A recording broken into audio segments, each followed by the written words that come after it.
Durante todo o ano de 2025 e até 2026, grande parte do foco na estratégia de guerra da Ucrânia tem sido colocada em seus ataques de longo alcance.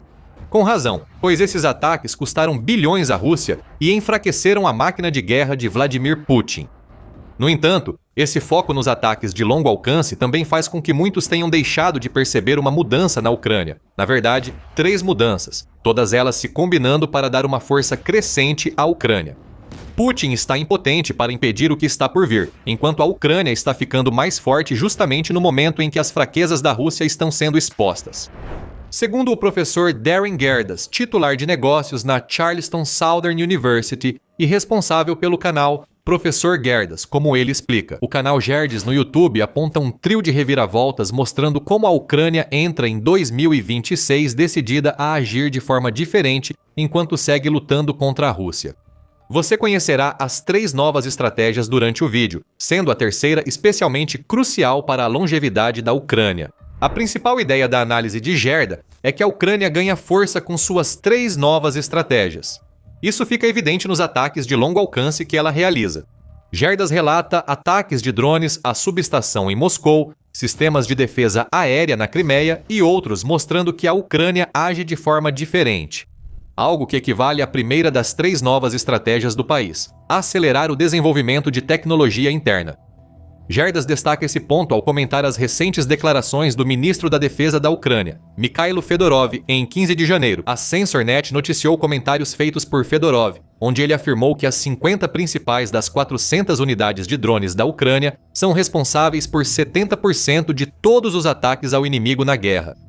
Fedorov destacou as possibilidades futuras, dizendo que se a Ucrânia desenvolvesse as outras 150 unidades, a Rússia teria uma taxa catastrófica de baixas.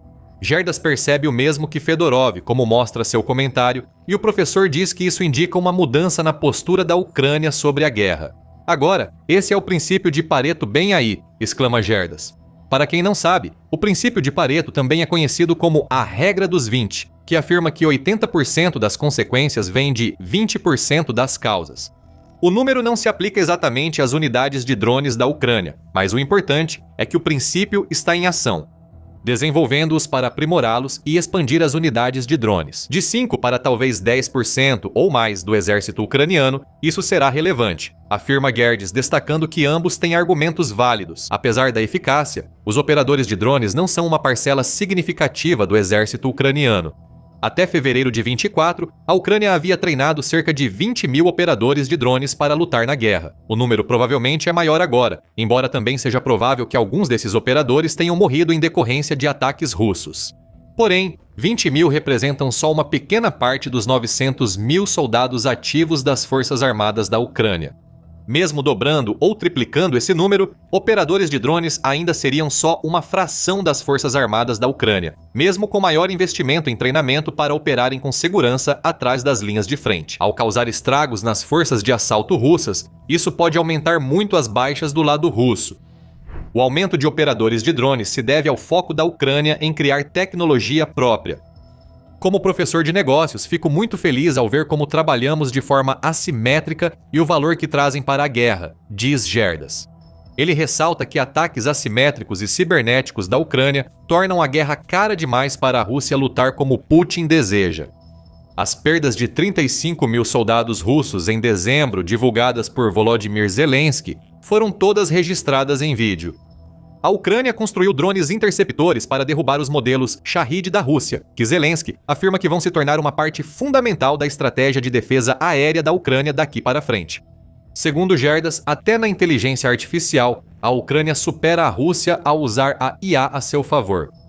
O que vemos aqui é que a Ucrânia passou os últimos anos fortalecendo-se e desenvolvendo sua tecnologia, a ponto de se tornar o tipo de potência militar que Putin sempre temeu que ela pudesse ser.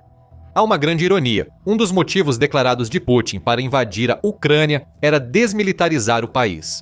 Ele fez exatamente o oposto. A guerra da Rússia contra a Ucrânia transformou o inimigo de Putin em uma das forças militares mais fortes, tecnologicamente avançadas e cada vez mais autossuficientes do planeta.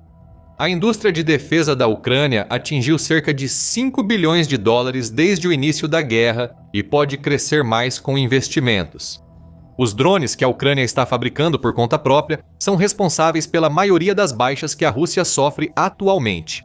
Em setembro, quase 60% das armas usadas pela Ucrânia contra a Rússia eram fabricadas no próprio país. Isso é muito para um país que precisou tanto de ajuda externa quando Putin iniciou a invasão. Estamos vendo a militarização que Putin alegou, agora tão acelerada que a Rússia não consegue mais impedir. Os resultados no campo de batalha falam por si. Drones de curto alcance da Ucrânia matam número recorde de soldados russos. A Ucrânia está atacando alvos distantes, como refinarias e estoques militares dos quais a Rússia depende para abastecer suas tropas na Ucrânia. A mudança, junto com a alteração na estratégia, é que a Ucrânia tem se adaptado constantemente à guerra diante dela, trazendo o máximo possível da fabricação de armas e tecnologia para dentro do próprio país. Sim, ela ainda recebe e depende da ajuda vital de seus parceiros ocidentais, como você verá a seguir. Mas o país está se tornando cada vez mais autossuficiente, o que também significa que está cada vez mais imune às situações geopolíticas frequentemente turbulentas que o cercam. Acelerar a tecnologia interna foi crucial para a Ucrânia, assim como para a segunda das 3 estratégias. Cooperar melhor com aliados para abastecer a Ucrânia de maneira mais eficiente e ágil. Gerdas ressalta que a Rússia adapta suas estratégias, atacando constantemente a infraestrutura energética da Ucrânia no inverno, o que mostra uma mudança de abordagem.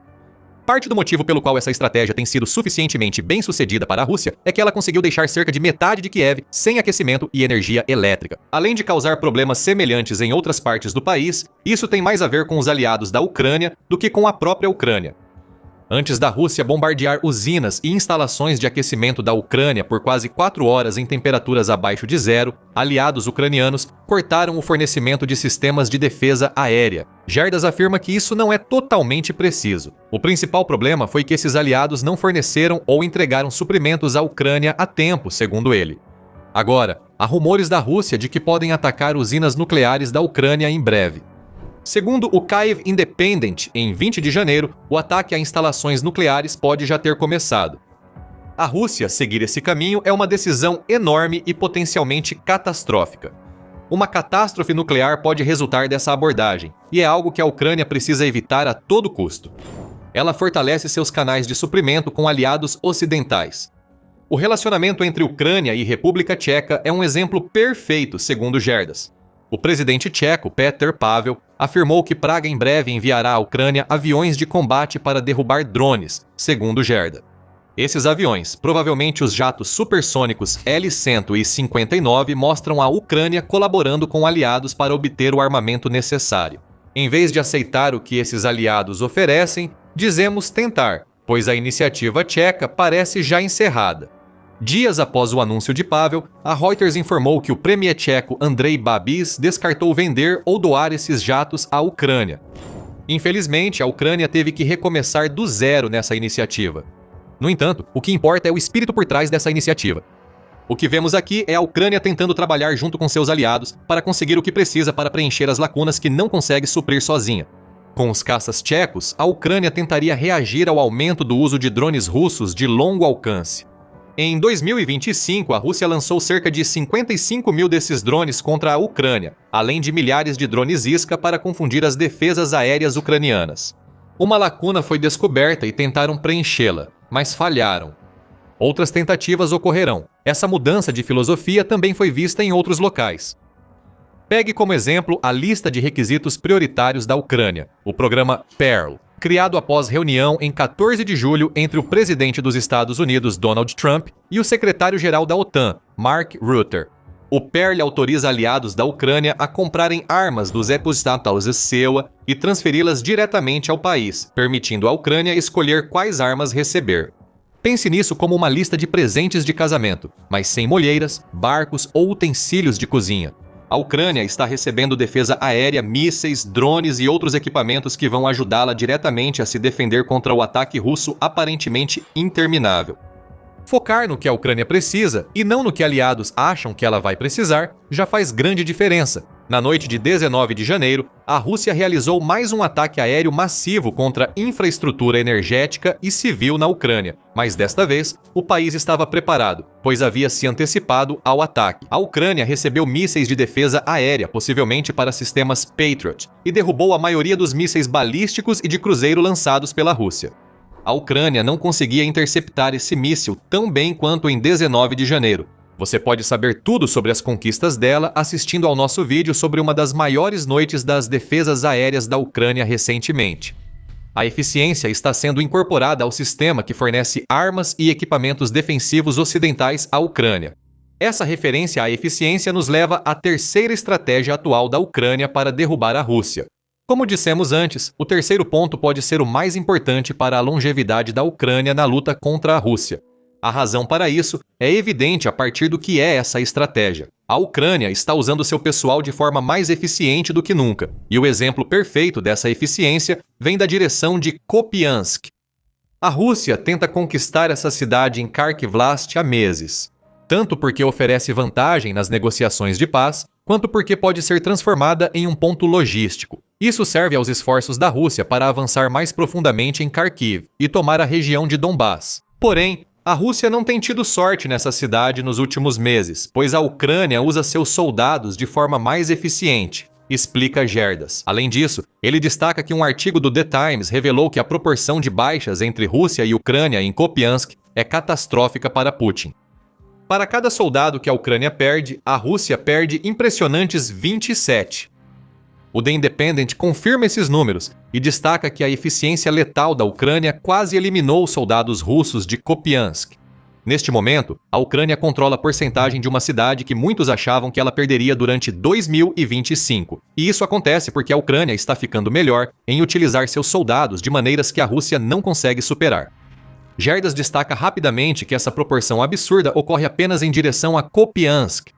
A Rússia está perdendo mais soldados do que deveria em outras regiões. Por exemplo, Pokrovsk, cidade que Putin quer desesperadamente capturar. Pakrovsk está sob ataque russo há quase 2 anos, mas lá, a linha de frente russa está à beira do colapso total em alguns pontos. Isso ocorre porque a Ucrânia usa seus soldados de forma mais eficiente. Fontes afirmam que a Rússia perde 15 soldados para cada ucraniano em Pakrovsk. E você pode descobrir mais sobre por que isso está acontecendo se assistir ao nosso vídeo que cobre a situação. Existem algumas razões pelas quais essas proporções são tão importantes. Gerdes aponta uma delas dizendo: normalmente você talvez queira pensar em uma proporção de 1 ponto, alguma coisa para 2 ou de 1 para 3. No máximo, ele diz, ao falar sobre o que deveria ser esperado na taxa de baixas entre uma força atacante e uma defensora. Ele está certo. Há até a regra de 3 no combate. Para um atacante vencer, suas forças devem ser pelo menos 3 vezes maiores que as dos defensores. Isso implica uma taxa de baixas esperada de até 3 para 1.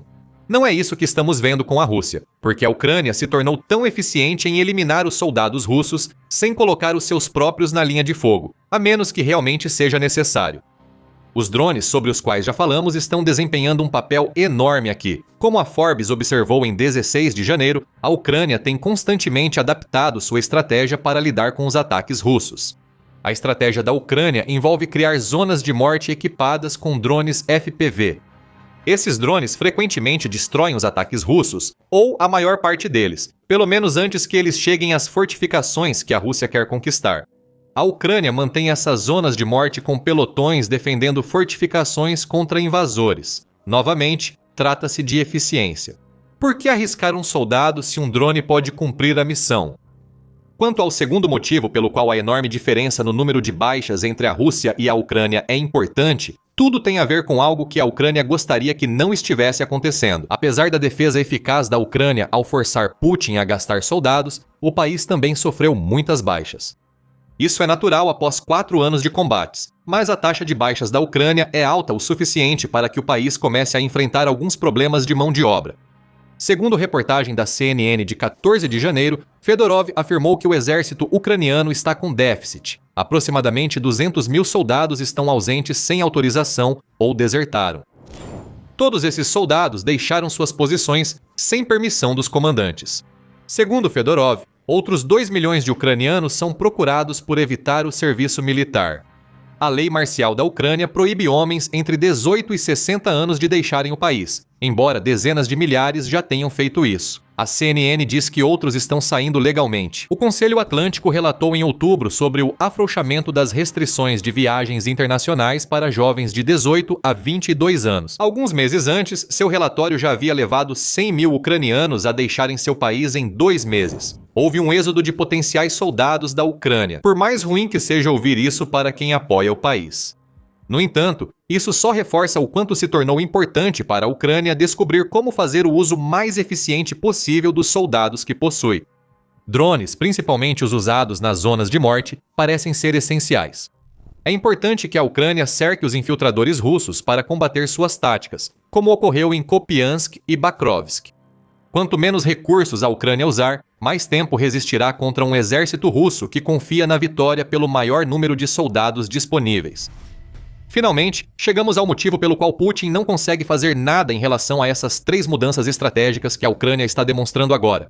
Tudo se resume à diferença de mentalidade, crucial para a Ucrânia causar baixas severas na Rússia, explica Gerdes. O que a Ucrânia realmente entendeu é o seguinte: cada pessoa tem uma função, nem todos vão para a trincheira. Isso difere do pensamento russo, onde qualquer um nas forças armadas é visto como carne de canhão para trincheiras.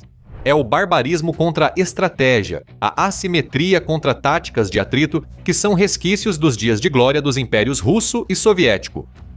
A guerra moderna envolve logística, inteligência, treinamento, comunicações, resiliência e apoio, além do uso de rifles, conclui Gerdes. A Ucrânia entende que todos dispostos a lutar têm seu lugar, mesmo fora da linha de frente, e isso é seu diferencial. Devemos apostar ainda mais nessa abordagem em 2026, o que pode ser desigual. As baixas se devem ao foco da Ucrânia em tecnologia interna, à otimização das relações com aliados e ao melhor aproveitamento de seu povo. A postura de Putin diante da guerra que iniciou tem gradualmente destruído seu exército e a Rússia. O presidente da Rússia iniciou seu jogo final ao se colocar em uma situação sem saída. Agora, a escalada de uma guerra fora de controle virou sua única opção. Saiba mais em nosso vídeo e se você gostou deste vídeo, lembre-se de se inscrever no The Military Show para mais análises de como a Ucrânia está sempre se adaptando à guerra diante dela, em vez de lutar a guerra que a Rússia quer que ela lute. E obrigado por assistir.